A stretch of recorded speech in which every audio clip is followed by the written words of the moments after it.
মুআবিয়ার মা হযরত আমির হামজা রাদিয়াল্লাহু তাআলা আনহুকে কি করলেন,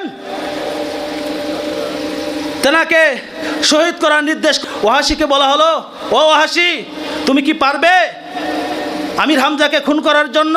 ওয়াহাশি বলতেছে হ্যাঁ পারবো, আমাকে রুপিয়া দাও আমি পারবো। ওয়াহাশি গিয়ে কি করেছে, হযরত আমির হামজাকে শহীদ করেছে। শহীদ করার পরে হিন্দাকে, মুআবিয়ার মা হিন্দাকে খবর দিয়েছে। হিন্দায় আসছে। হিন্দায় আসার পরে হযরত আমির হামজার আঙ্গুল কেটেছে, এই আঙ্গুল কেটেছে, এই আঙ্গুল কেটেছে, পার আঙ্গুল কেটেছে, লজ্জা স্থান কেটেছে, কান কেটেছে, নাক কেটেছে। ভাইয়ের আমার কেটে একটা নয় দুইটা নয় 70 টুকরা করেছে। 70 টুকরা করে ভাইয়ের আমার এরকম করে সে মালা বানিয়েছে তার অঙ্গ প্রত্যঙ্গ দিয়ে, আর তার বুকটাকে এভাবে ফেলেছে। ফেলার পরে তার বুক থেকে সে আপনার কি বলে কাঁচা কলিজা রয়েছে, কাঁচা কলিজা তিনি টানে টেনে তিনি বের করলেন।